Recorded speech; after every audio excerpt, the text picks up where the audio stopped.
जी महाराज की। श्री सुखदेव जी कहते हैं, हे राजन परीक्षित, कथा की तरफ ध्यान रखें। और अभी आप लोग सुन रहे थे हमारे भैया जी के मुखारविंद से भगवान कन्हैया का अवतार कैसे हुआ और कब हुआ। चलते हैं कि देखे अब भगवान ठाकुर जी जो थे, कन्हैया जी थे, उनका अवतार कैसे हुआ। भगवान ब्रह्मा जी के पुत्र अत्रि मुनि और अत्रि मुनि के चंद्रमा और चंद्रमा के आयु और आयु के नाहुस जो चंद्रवंदी थे, ये प्रयाग देश में राजा थे। एक बार उन्होंने 100 यज्ञ तपस्या की और इंद्र को जीत लिया। इतना भजन किया जो इंद्रासन को जीत लिया, अधिकारी बन करके खुद ही बैठे।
अगर उनकी तरफ देखते ही रह गए।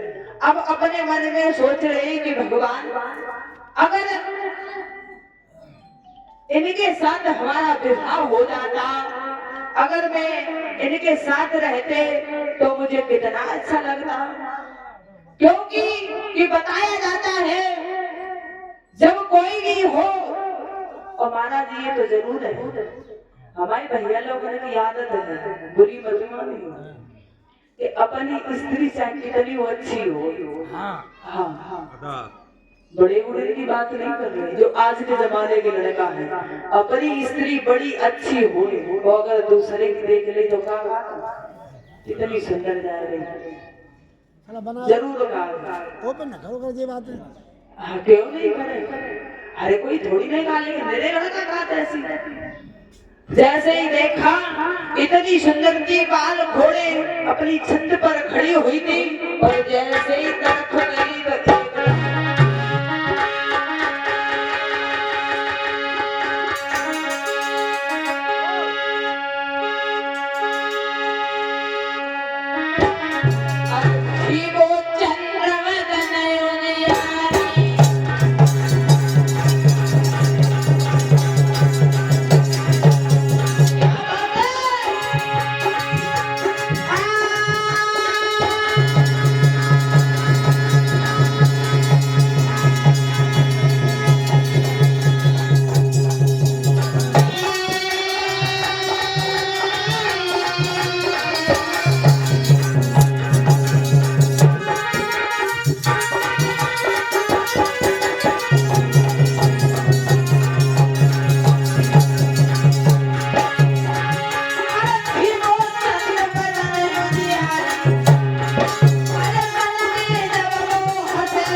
हमारी पत्नी होती, हमारे घर में रहती, हमारे घर और आंगन की शोभा बढ़ती।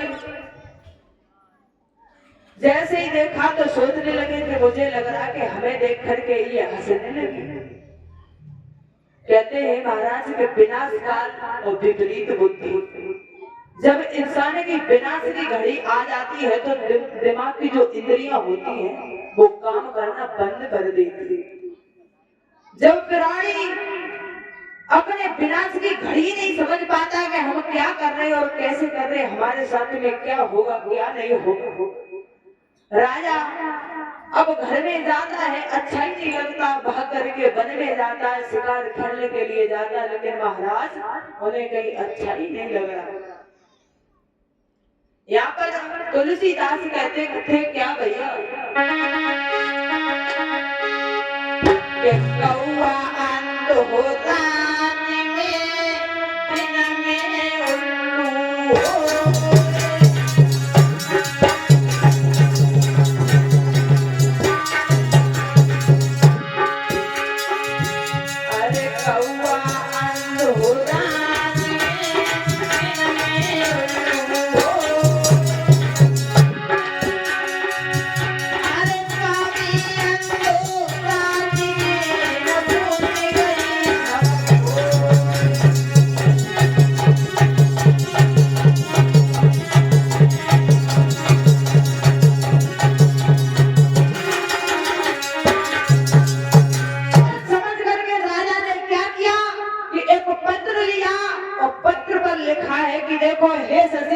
हम तुम्हारे साथ शादी करना चाहते हैं।